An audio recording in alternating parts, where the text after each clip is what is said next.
Hello everyone, আমি অমিত কুমার রায়। সবাইকে স্বাগতম জানাচ্ছি আমার এসটিএল সিরিজের নতুন ভিডিওতে। আজকে আমি আপনাদের সাথে আলোচনা করতে চলেছি এসভিজি ট্যাগের এলিপস শেপ নিয়ে। তো চলুন আমরা শুরু করি। এলিপস শেপের কাজ শুরু করার আগে প্রথমে আমাদের HTML এর বেসিক স্ট্রাকচারটি তৈরি করে নিতে হবে। এটি আমাদের HTML এর বেসিক স্ট্রাকচার। আজকে আমরা HTML এর এসভিজির এলিপস শেপ নিয়ে আলোচনা করব। এখানে আমরা প্রথমে একটি এসভিজি ট্যাগ নেই। এর ভিতরে আমাদের কিছু অ্যাট্রিবিউট অ্যাড করতে হবে, যেরকম ওয়াইড, হাইট এবং একটি বর্ডার। তো বর্ডার অ্যাড করতে গেলে আমাদের যেটি করা লাগবে সেটি আমাদের একটি ইনলাইন সিএসএস করা লাগবে, যার জন্য আমরা স্টাইল অ্যাট্রিবিউটটি নিলাম। আমরা বর্ডার ইউজ করি পিক্সেল।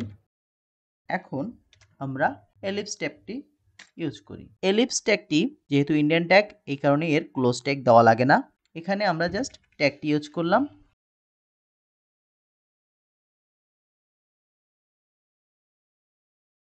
তো এই অবস্থায় আমাদের আউটপুটটি এখন এরকম। আমরা r x, r y, c x, c y কেন ইউজ করেছি সেটি আমি পরে বলছি। আগে আমরা ফিল দেখি। ফিলের কাজে আমরা আগে দেখেছি।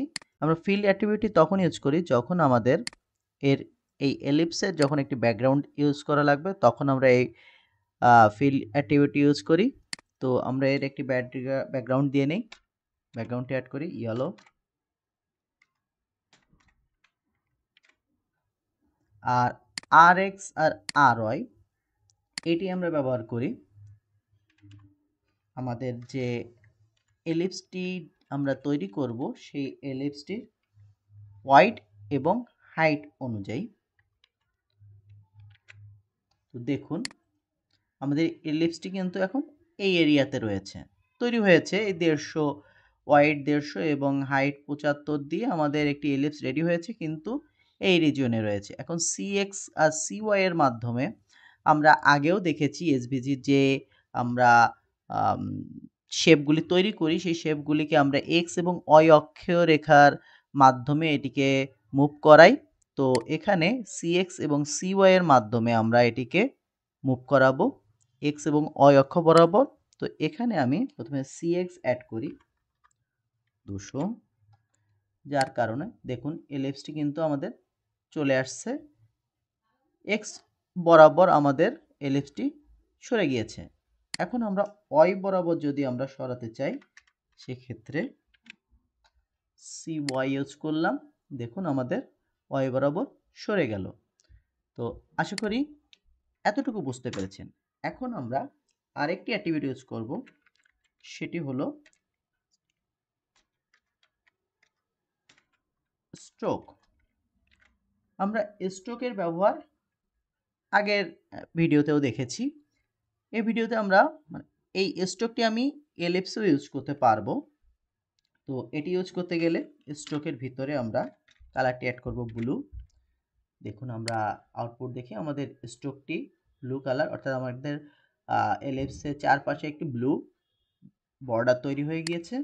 এখন আমরা যদি এর একটি হোয়াইটটি, এই বর্ডারের হোয়াইটটি যদি আমাদের বাড়াতে হয়, তো আমরা স্ট্রোক হোয়াইট যদি আমরা ইউজ করি, সেক্ষেত্রে আমরা এর এই যে আমাদের বর্ডারের হোয়াইটটি আমরা বাড়াতে পারবো। এখন আরেকটি অ্যাট্রিবিউট আছে, সেটি হলো স্ট্রোক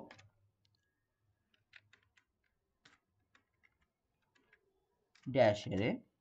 তো স্ট্রোক ড্যাশ এরে দিলে যেটি হয়, ধরুন আমি এখানে 10 দিলাম, যার ধরুন এখানে 10 পিক্সেল আকারে প্রতিটা আমাদের যে বর্ডারটি 10 পিক্সেল আকারে খণ্ড হয়ে, এটিও 10 পিক্সেল, এটিও 10 পিক্সেল, এখন খণ্ড হয়ে আমাদের একটি বর্ডার তৈরি হয়েছে, যেটি ড্যাশ আকারে তৈরি হয়েছে। এখন আমি যদি এটিকে 20 ইউজ করি, তো দেখুন এই যে ফাঁকার পরিমাণটি হলো 20 এবং এই 10 হলো আমাদের এই যে বর্ডারের যে ড্যাশটি, সেই ড্যাশের পরিমাণটি হলো 10। তো এর সাহায্যে আমরা যে কোনোভাবে আমাদের এলিপসকে তৈরি করতে পারি। তো আশা করি আজকে ভিডিওটি আপনারা বুঝতে পেরেছেন। এতক্ষণ সাথে থাকার জন্য অসংখ্য ধন্যবাদ। আশা করি আপনাদের ভিডিওটি ভালো লেগেছে। ভিডিও সম্বন্ধে কোনো প্রশ্ন থাকলে আপনার প্রশ্নটি করুন আমার ভিডিওর কমেন্টস বক্সে।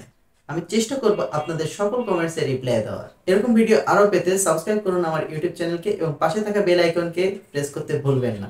আর আপনি যদি ফেসবুক ইউজার হয়ে থাকেন তাহলে পেজটিকে ফলো করে আমার পাশে থাকুন। ধন্যবাদ।